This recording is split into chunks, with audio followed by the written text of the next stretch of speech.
to cancel coffee at 10. Many of you probably know, but we did have a facilities issue that we discovered first thing Thursday morning that made it impossible for us to continue welcoming groups into the space. We did have a water feed line to one of the restroom toilets come loose and flood overnight on our floors here. So the main entrance is going to be closed for some time. We don't know how long, but you all found us through the alternate entrance. So I'm really pleased to see that. But do expect that that will be your primary entrance for some time. And we will let you know as updates and renovations take place when that accessibility will shift. So please try to make it a habit to check our website and social to see what changes are happening in our programming. It is our goal to provide as many of our continually running programs as possible, but we know that there will be some upcoming renovations that will impact some of our programming. So please stay tuned and keep an eye out for that. So for today, we have our regularly scheduled coffee at 10 presentation, which we're about to begin. Following our presentation today, because we were unable to offer the coffee at 10 where I did an exhibit walkthrough, I will share some comments about this show in general. So if anybody has the schedule availability and would like to know more, stay tuned after today's program and I'll tell you some more details about the show. So with that, I am going to welcome our very special guest today. So you're all here to see the wonderful Susan Glass, who I have known for probably about 5, almost 6 years. I met Susan pretty quickly after I joined the team here at Crooked Tree Art Center. And I'm delighted that she's here today to share her work with us. What I really appreciate about Susan's work is the playful color and liveliness in her watercolors. There's so much life and excitement in them. Her piece is part of the exhibition that we're sitting in today, our annual Juried Fine Art Show, piece over there in the corner. Susan has taught light drawing and painting. She continues to teach. She's taught at NCMC. She has a master's in painting from Wayne State. She continues to work outside plein air and keep things going and inspire artists every day. So I'm really looking forward to hearing from Susan about her current creative practice and some of her influences. So please join me in welcoming Susan Glass. Wow.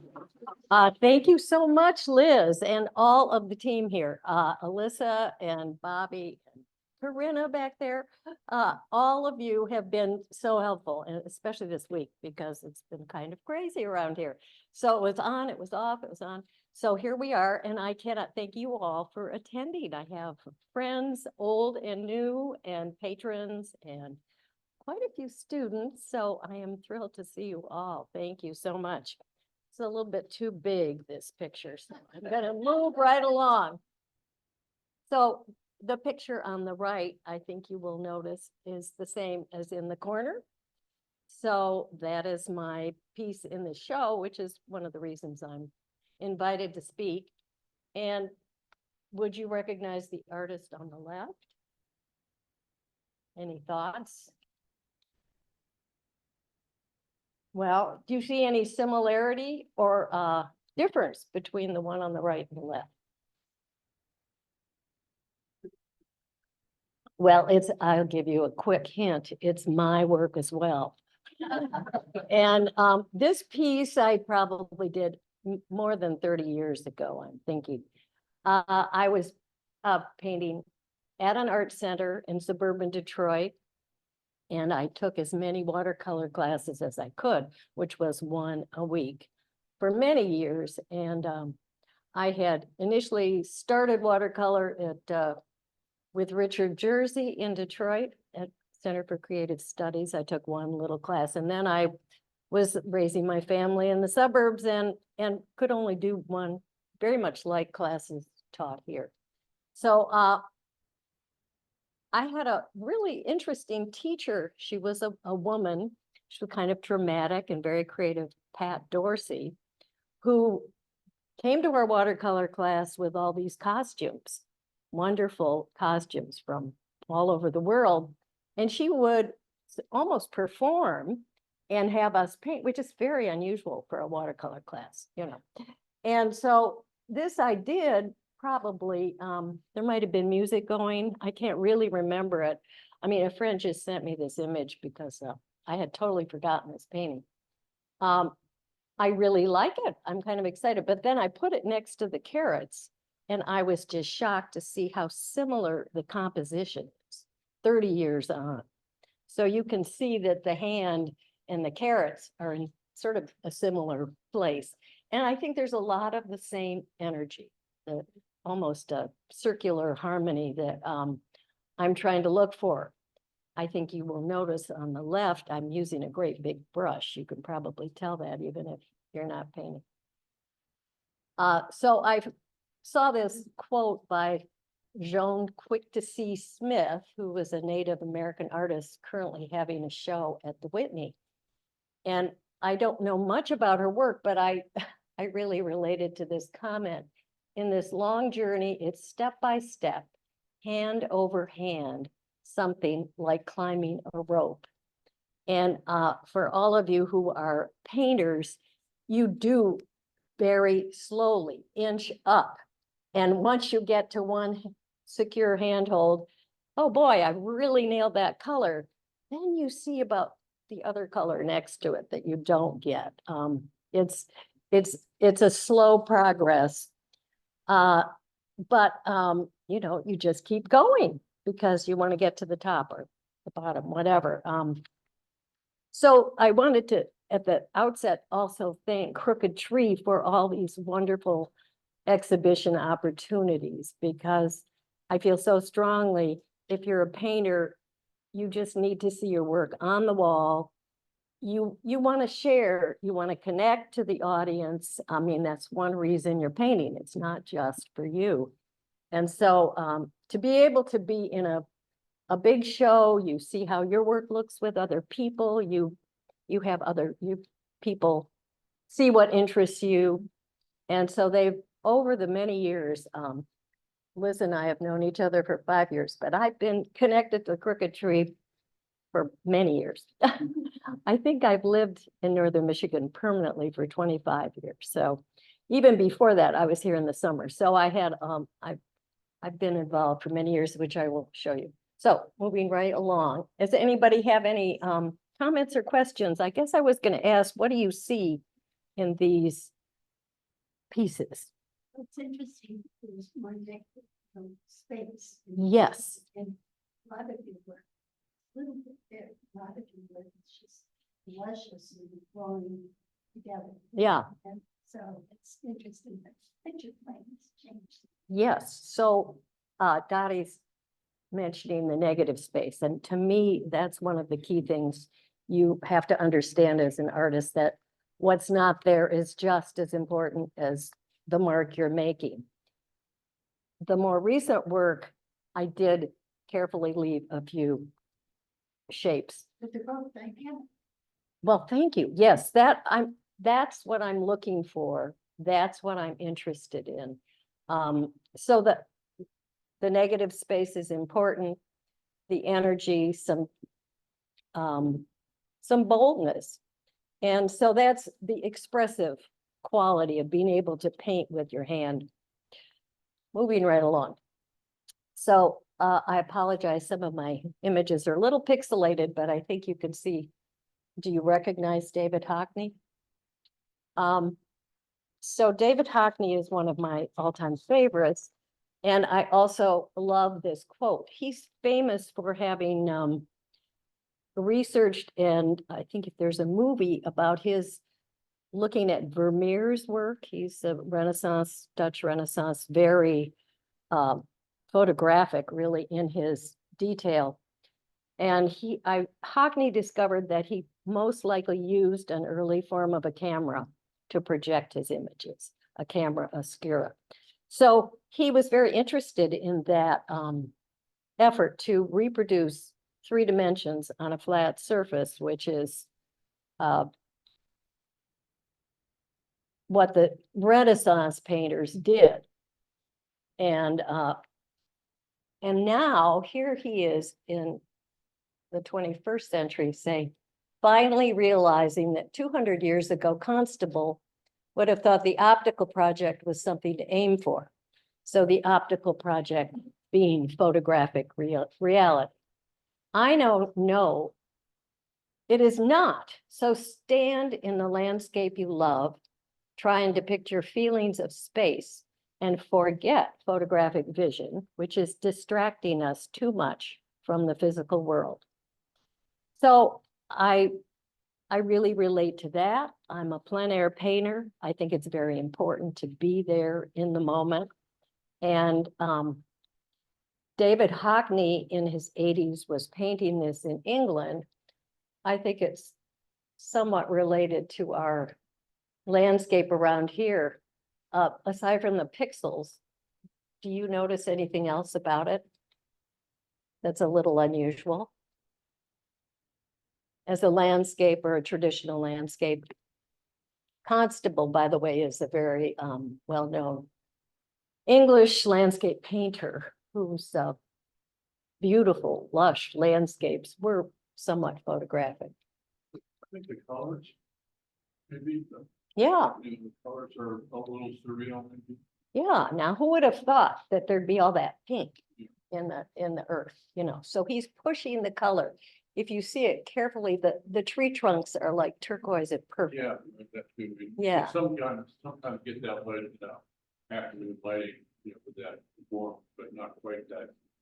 pronounced. Right. So he pushes the color and then he takes it, I think you're right, to surreal quality, that color of green next to that wonderful subtle gray. Quite interesting. There's another thing that's happening here. This is a little esoteric, but I'm gonna go for it. Everybody knows about linear perspective, which was invented as a system in the Renaissance to help an artist on a flat page show you a sense of depth. And it has to do with all the angles. So if you have a train track, at the end of the train track, there's one point, and all of your lines go at an angle towards that one track. Now, you would think that Hockney might be doing that, but when you look at it, it's just a little off. It's a little off register. And he was not so interested in being precise about his sense of depth because he felt like being in the space, you're looking around, you know, you're feeling it one way and then you look up and it looks a little bit different. So he's very much about, you know, his vision instead of following a system. They're both separate. Yes, they are. Yes, good point. They're all large. I actually wrote that down. It's called A Closer Winter Tunnel in February and March. He did it in 2006. And I do think it looks, I don't know, the latitude is very similar to ours. It was in a bigger exhibition, which was in San Francisco. And he was born in 1937. One of his swimming pool paintings, which is, he did a number of paintings in Los Angeles that were very bright colored swimming pools. And that one sold for a record amount. I can't tell you how many millions, but a lot. So he's very prolific, very well-known, very successful, and he just keeps working. I mean, he's, you know, late 80s and he's really still going. I was going to point out, I have a little tote bag over there that my friend Diana brought to me from the Tate Museum in London, where the show that this work was in, I believe, was there, and then it moved to San Francisco. So I'm trying to show you what I've been looking at, what I love, and then we'll get into some of my work. There I am again. Ooh, a little big, but I include this. I've become the crazy old lady who paints at the farmer's market. I mean, it is truly my happy place, that phrase I'm not fond of, but it truly is. And I wanted you to see how I set up. I have kind of invented, I have my portfolio on the table. There's my Arches pad. The Arches pad has the advantage of being already taped down around the edges. If you paint on watercolor, you have to tape onto a board your piece of paper. And that just adds a complication. Arches has cleverly put a number of pieces together, and the edge is all taped together. So it's easy to carry. So the stool I have, it's a high stool, but it collapses. So I can carry it in one hand. I can put the step ladder over my shoulder. And then I have my palette, which I brought for you. My large water, which is plastic.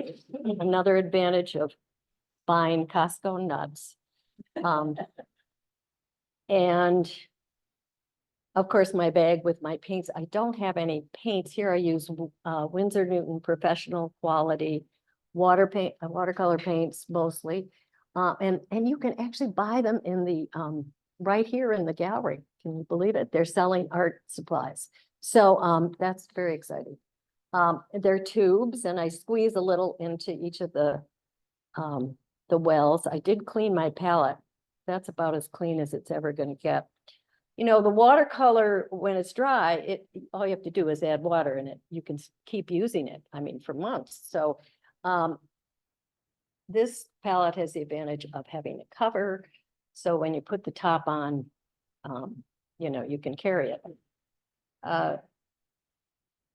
There's also an elephant ear sponge, which you can lift off with, which is another interesting technique. So I don't know if you have any other questions about the setup. I try to keep it as simple as possible. I always try to wear a hat. I use a very big brush, as you can see.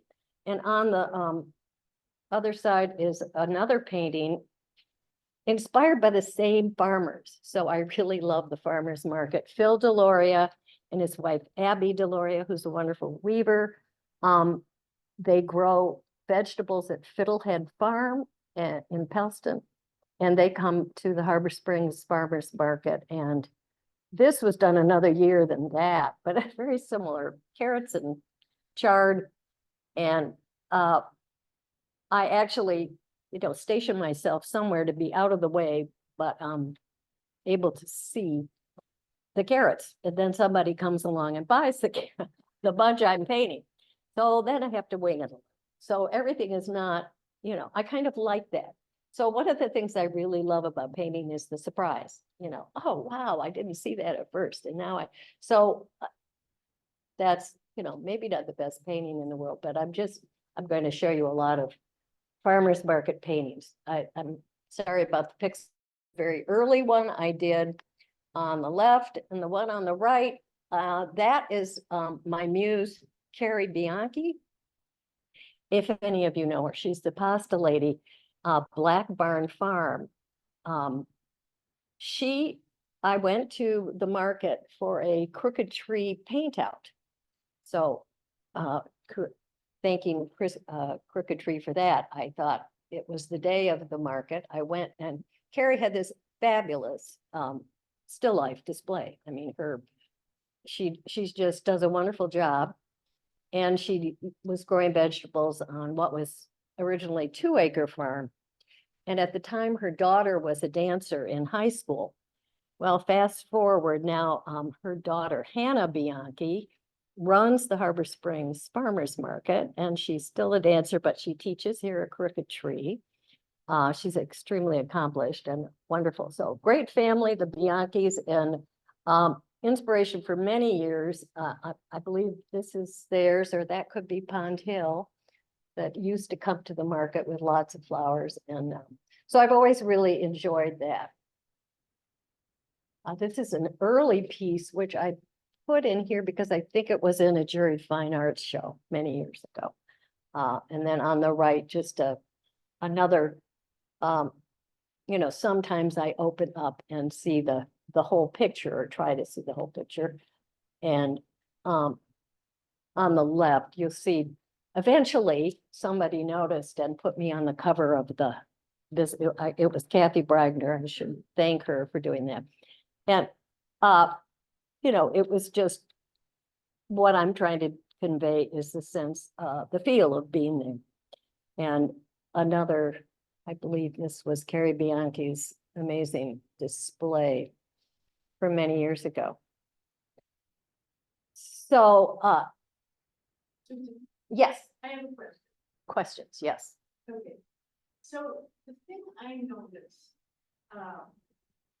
not being able to do any of this, for example, I could not have gotten farmer's market even the way you did. Mm, I mean, so the way you balance it so that I mean, the white is where it should be, the leaves aren't too long or too small, some are off at an angle, some are, how do you, well, you, how do you measure that? I don't Yeah. know the word for it. well, I'm not quite sure how, but it's just like any skill. How do you learn to play lacrosse?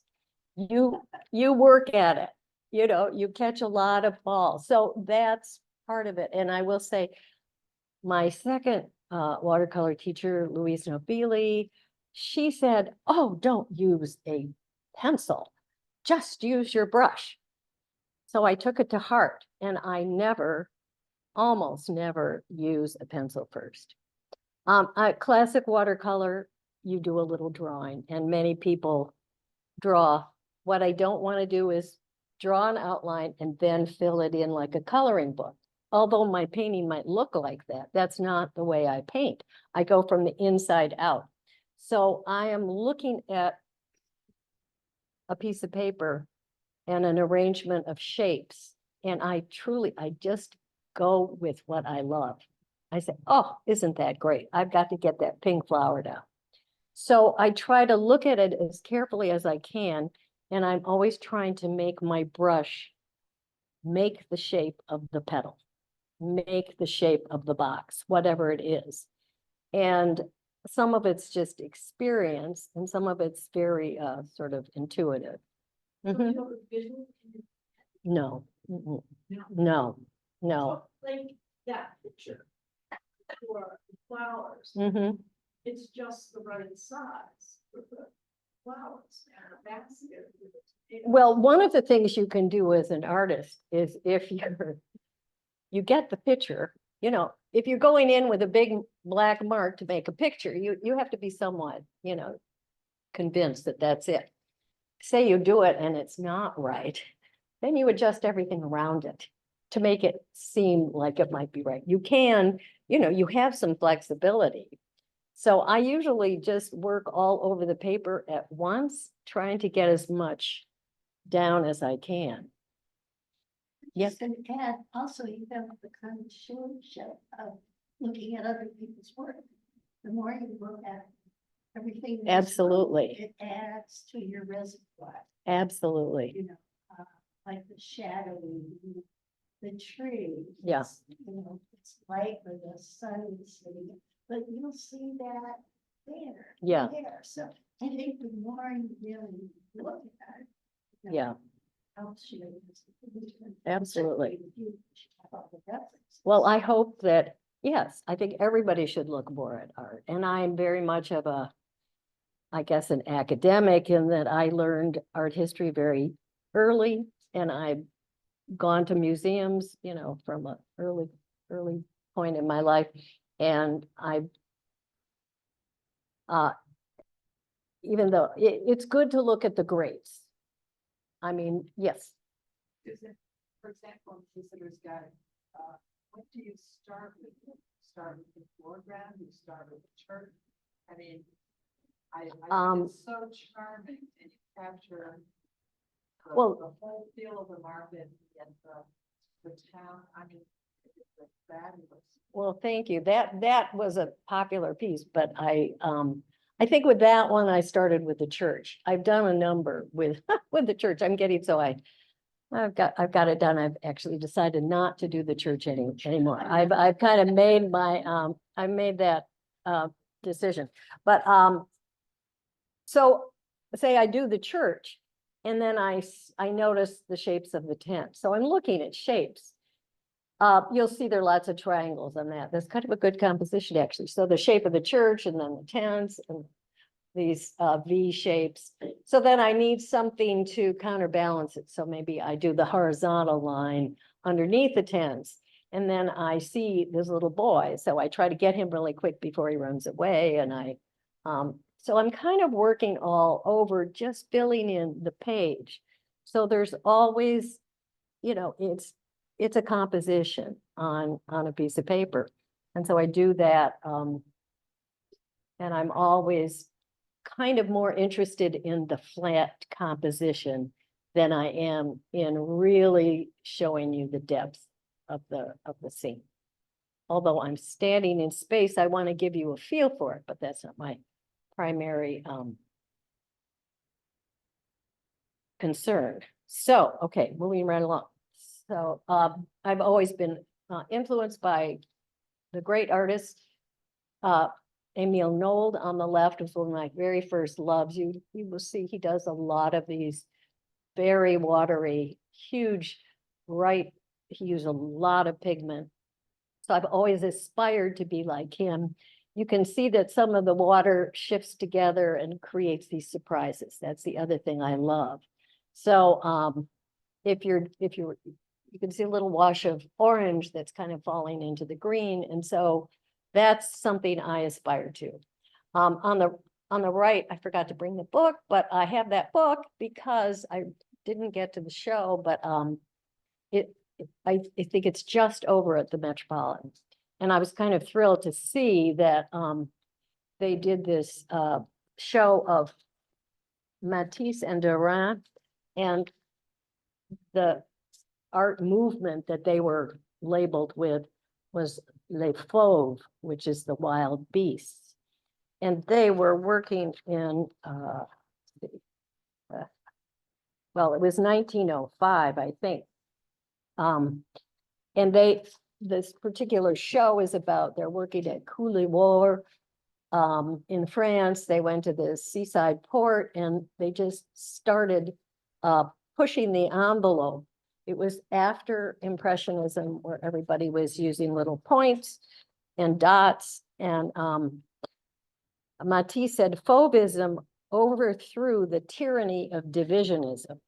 I think he means maybe Seurat or some of those pointillists.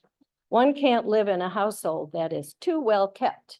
And then he added, a house kept by country ants. So Derain, who was his friend, colors became stick-up dynamite. They were primed to discharge light. It was lovely, this idea in its freshness, which could be taken well beyond reality. It was also serious.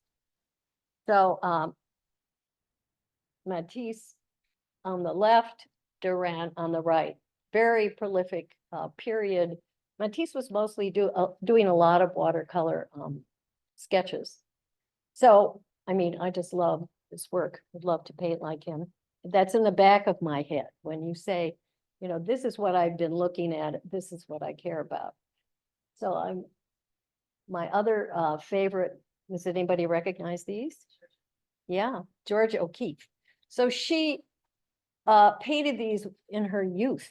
She was a big watercolorist when she was younger, and you could see they're just wonderful flowing use of the medium, which is so exciting. And I was lucky enough to see this show of her watercolors. So these two shows, I mean, it's really fun to see that things that I'm particularly interested are out there in these big organizations being shown. Georgia O'Keeffe, she did this sunset over and over, and they had that on the wall. I don't have a great picture of that paint of one of them, but it's fun to see how it changed. And very simple, very dramatic use of the paint. So does anybody recognize the image on the left? Sorry, it's pixelated. Or have a hazardous guess at the artist? Well, I had to throw it in. She's a female artist. Beatrix Potter. So I had to, she truly was one of my early influences. I started, after I'd read all those stories to my sons, I noticed she was a pretty good watercolor painter, and she's very well known for doing sketches of mushrooms. So I had to throw her in. If you have any of those books or look at her, there are a number of Beatrix Potter art books out. And on the right, do you recognize David Hockney again? The middle image I like because it's a watercolor, and he did do a lot of watercolor. I see the different kinds of marks, the fuzziness in some, the specific dots in other places. The wonky, it's a little bit illusionary in the space and a little bit flat at the same time. And then he painted these wonderful series of the arrival of spring that at the same place, which is I've always wanted to try and do, but this is a little bit more linear perspective, but just fun to see these very spare kind of out of season. They're not the traditional, beautiful winter scene or beautiful spring scene, but still he made them into quite fabulous paintings. I digress. Oh dear. Now what did I do? Shoot. There we go. Cézanne. Love the Cézanne. And here you see the negative space. The idea of leaving the paper to show the space. So he's another hero.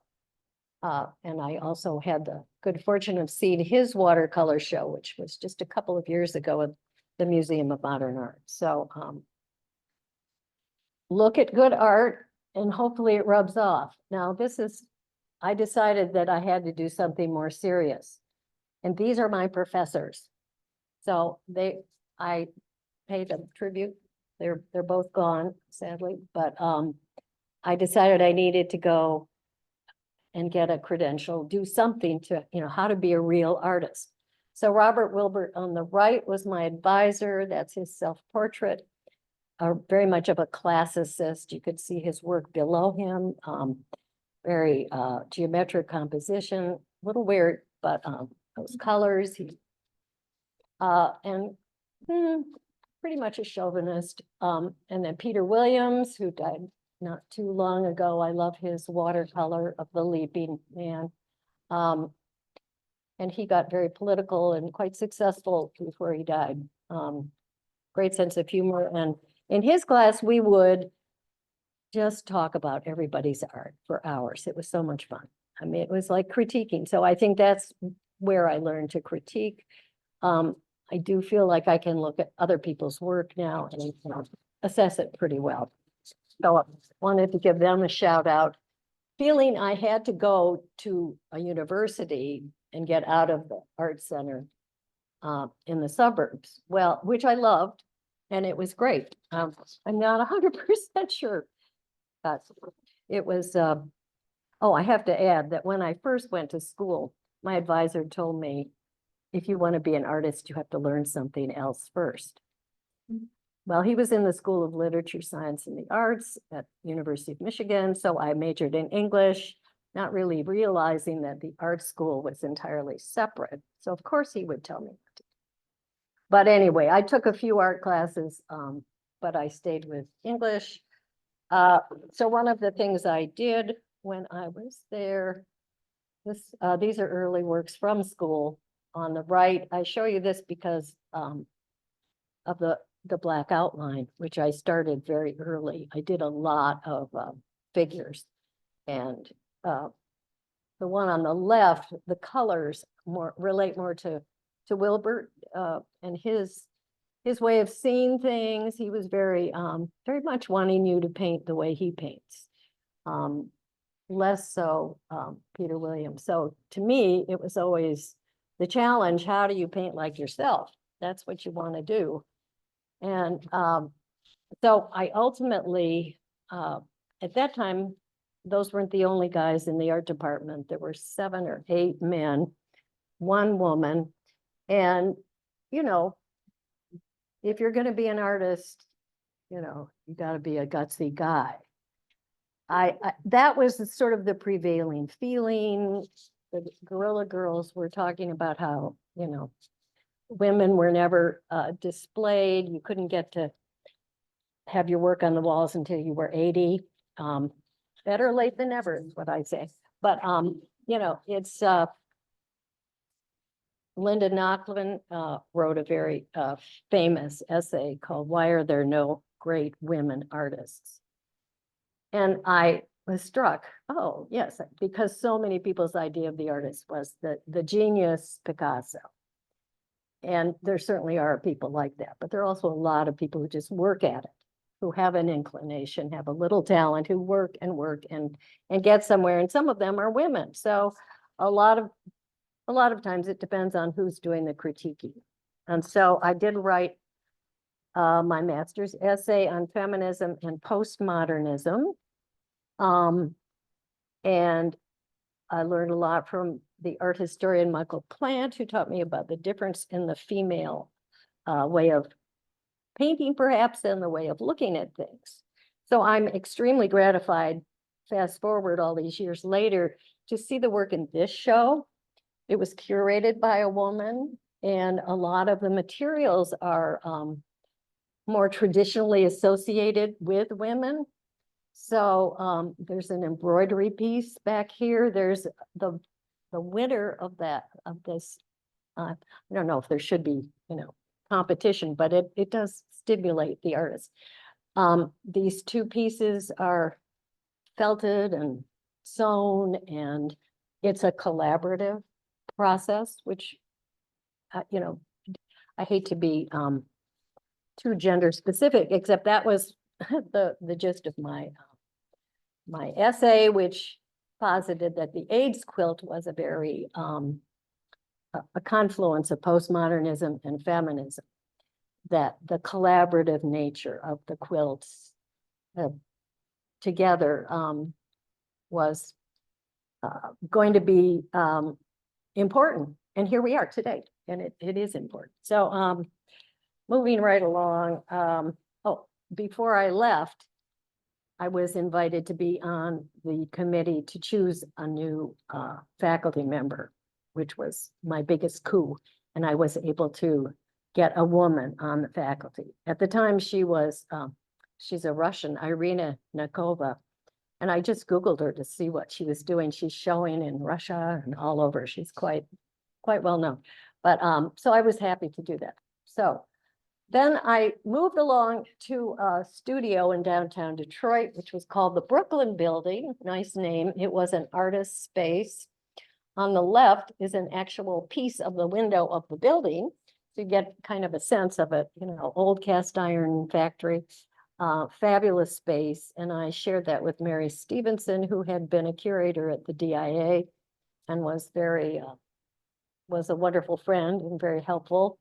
On the right is a painting I did on a window that looked out the window at the,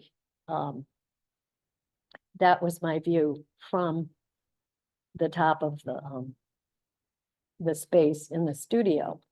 It's now on my son's wall, so you can see a little bit of a real plant to go with the plants. We had lots of plants in the studio, but it was a wonderful space. And you know, at the time, Detroit was very nitty gritty. And so I kind of leaned into that whole, you know, industrial found art. Detroit artists were using a lot of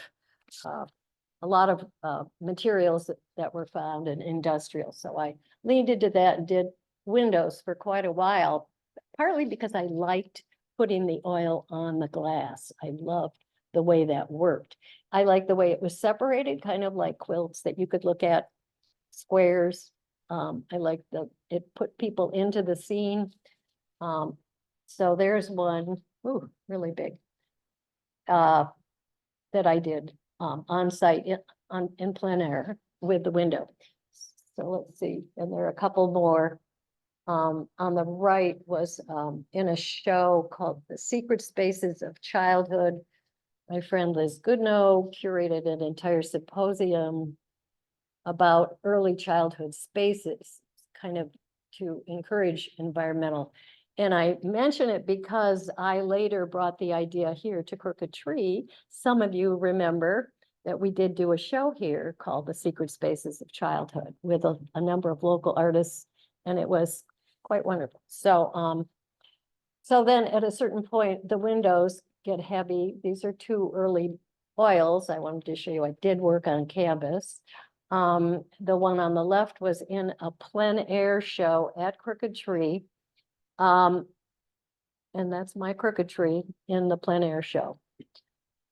I was also doing watercolors early on, some with outlines. This was a very early outline, watercolor. It was the first piece accepted in a Juried Fine Arts show here. And the jury, as it happened, was Mary Stevenson long before I knew her. Then I shared a studio with her. So that was fun. She didn't know me when she chose this. Two portraits, Rez and Kate, really just little sketches, but they are, the way I like to do a portrait is, just a few marks. The one on the left was in Michigan Fine Arts Competition at the Birmingham Bloomfield Art Association. These are two pieces that I donated to Dart for Art because I didn't want to forget at least 25 years probably of donations to Dart. These were pretty recent. And then I have to talk about Good Hart. I lived in Good Hart for many years. Cece Bauer at Primitive Images has shown my work since her very first opening, I think. The picture of the store, it's a little log cabin next to the Good Hart store on M119. There are two of my works on the front, which she has typically been doing lately, is putting a work on either side of the door, which has been great. So I appreciate all her support for many years. On the left, an earlier winter landscape. On the right, very early, large spring landscape, both watercolors. Susan, Mm-hmm. did you leave the white or did you paint with it? I left the white. Yes, I should say, So, especially from a distance. well, it's kind of the drawing of getting the spatial relationships, or it's all about relationships. I always leave the white. I love the white of the watercolor paper. I hope you'll come up and look at the paper. And that's the way you do watercolor. With oil, it is the opposite, or acrylic. Now, the problem with watercolors, once you've made these marks, you can't really get rid of them. So you either have to adapt what you're doing, quickly change what you had in mind, which is one reason I don't have a conception. A lot of people, and I must say the proper way to do a plein air is to do a little sketch, a little value study, and that is the way to do it. I always tell my students to do that. I don't do that. I just don't, but I have been painting a lot of years. So, yeah, I love that white paper. You saw it on the Cezanne watercolors with all the emptiness. I got into botanicals. I love flowers. The one on the left was in a Michigan watercolor show that was held here. So I showed you. And then I had a friend who had a art business. He had a lot of extra tiles. So I started doing these, putting my graphic botanicals onto the tiles. I just showed that to you because some of you may remember them here as well. So I did that for a while and decided that was kind of a distraction. Yeah, painted Plein on that, or was No, that it was that process. I can't remember the name of it. They were sent somewhere. So I did a number of those. So here are two of my other graphic botanicals. Quite a few of these. Oh, and then my other project was note cards between the covers in Harbor Springs. Said, oh, there aren't any postcards. Can you do some? So I did the seasons from this iconic view from the bluff in Harbor Springs. And I've sold those for years. I'm not doing that anymore, but they were note cards and postcards. So that's summer, that's spring, and yeah. So that some of you may have some of those. So this was another project I did with a friend. It was going to be a children's book. It never got published, but I do still have a number these graphic images that tell the story of the monarch butterfly. And at one point, there was a show in the atrium gallery of the faculty of North Central Michigan College, and I showed these pieces. So these are in here for a couple of reasons. This is to remind me that I did teach drawing at North Central Michigan College. And I'm thrilled to see a couple of students here who took that class. And I taught basic drawing and figure drawing. So you might not guess from my watercolors that I did teach drawing. It was a wonderful experience. I loved every minute. Had a very extensive 16-week syllabus. And these are just sketches I did during my figure drawing class. On the left is KK, who you may know if you go to the farmer's market. He was a fixture at the Pond Hill, and he's now launched his own farm. And that was in Michigan Fine Arts competition at the Birmingham Bloomfield Art Association. On the right is Cindy Kramer. She was a model. She was also the market master at Harbor Springs Farmers Market for years. Very enthusiastic about art. And I have to credit her for putting me on Facebook. So I learned about this whole marketing world, which it was not something I was tuned into. So anyway, just two samples. Teaching was wonderful. Yes. Part of the fun of it was being with a great faculty: Shannon Robinson, Ann Morningstar, Lynn Dinning, Stephen Stuchel, Leon Nash. We all did several shows in the atrium gallery here. So thanks again to Crooked Tree for showing the work of the faculty. This was a color show. This was, the title of this was Seeds.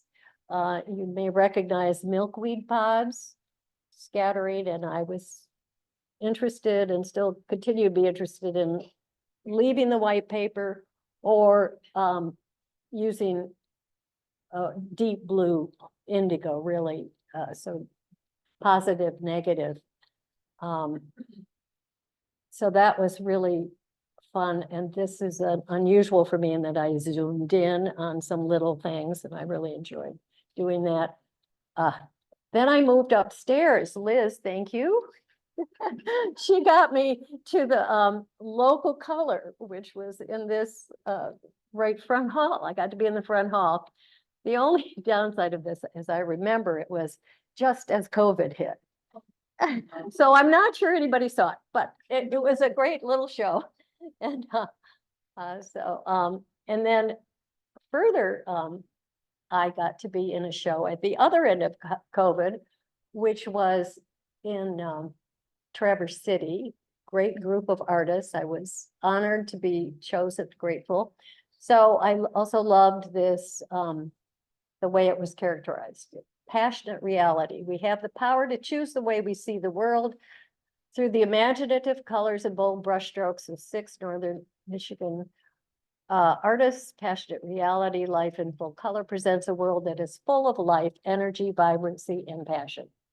So thank you again for that opportunity. It was in the beautiful Carnegie building. If you have not been to the Traverse City Crooked Tree Art Center, it's a fabulous old building there. It's also a Carnegie building and lots of space. Okay, back to my influences. On the left, Joni Mitchell. On the right, Alma Thomas. Alma Thomas, amazing. I got to see a show of hers at the Studio Museum in Harlem. I was not familiar with her work, the fabulous color, a little more crazy abstract in Joan Mitchell, but both women I admire and whose work I love, particularly for the color. And on the left, I have to say I was blown away by the G's Bend quilt makers. Anna Mae Young did this work clothes quilt. I love it because it's so unexpected. It's not I mean, you see the pattern, but it's not exactly the way you thought it would be. And So very influenced by that way of looking at things, where there's different spaces. The one on the right is from a nocturne show here at Crooked Tree that I also wanted to just show you, which was kind of a wonderful show, all night images. So then mostly I've been doing the seasons. This was the blue ice at Mackinac, which I did paint on site, a little chilly, but I did it before everything froze. And so I'm just going to run through some of my older winter paintings. These are out my window. The others probably were not. So fall, I've been doing the seasons. Harbor Springs, fall. Recognize that.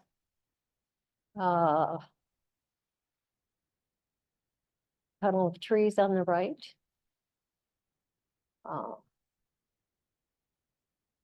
And then I also got into series because of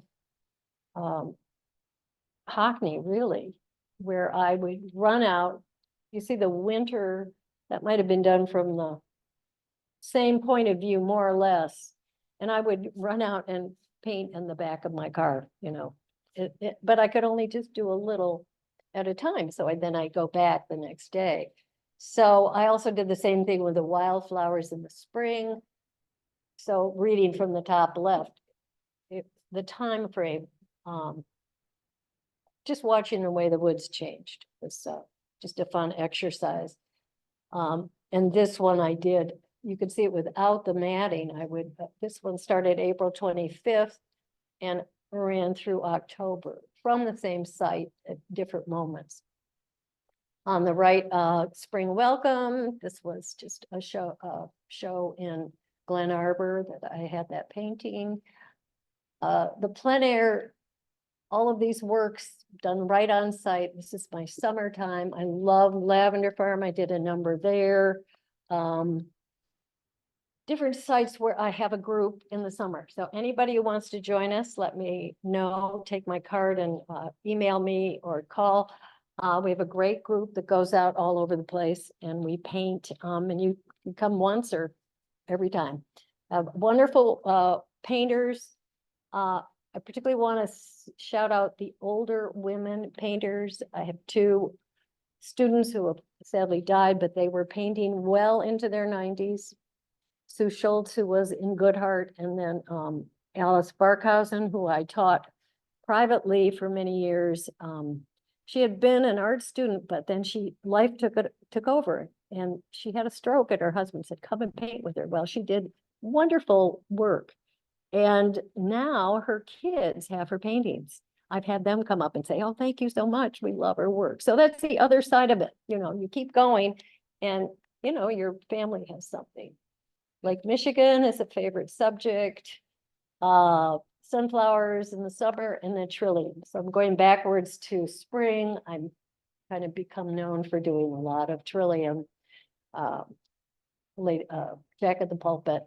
And tulips, shout out to Open Sky Farm, where I'm going to pick up my tulip share on Friday. They grow a lot of fabulous tulips, and that can sustain you through the winter.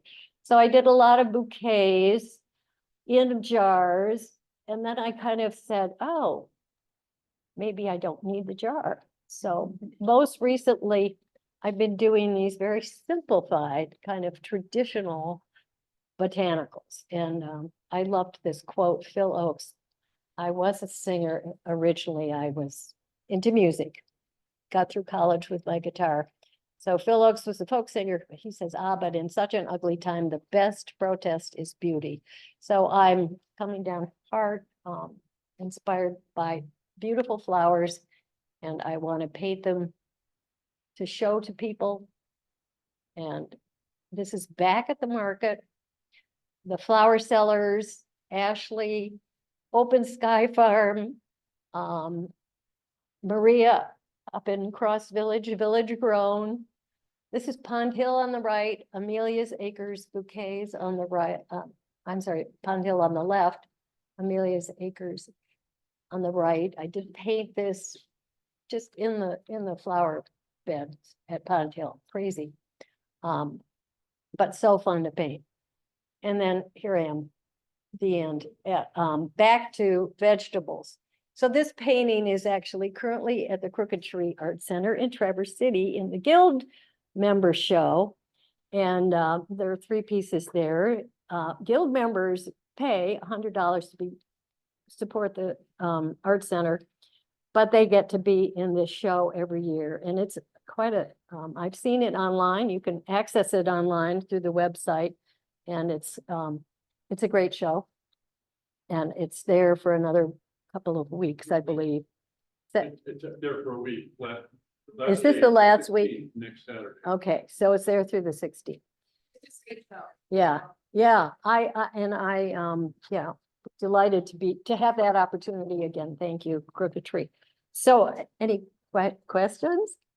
No, anything else? Oh my gosh. Well, thank you all for coming. Yeah, Pat. 2 phrases that I have in my head every time I get my paintbrush out. Look for your lightest lights in your darkest darks. And then, the other ones kind of flipped out, but you really have given a gift. Oh, well, that makes me feel good. Yeah, Pat has been painting with me. She took my drawing class and then moved into the plein air. And now she's selling her work at Plein Art Center. Yeah. So yeah, and I should, shout out to the Charlevoix Circle, and all of these art centers are so important. I mean, when I moved up here, I'd like look for the energy, and where's the energy? And this is a place where, there's always energy, and it's gotten, I will say, you've really come a ways. It's been great to watch and to be part of it, and thank you.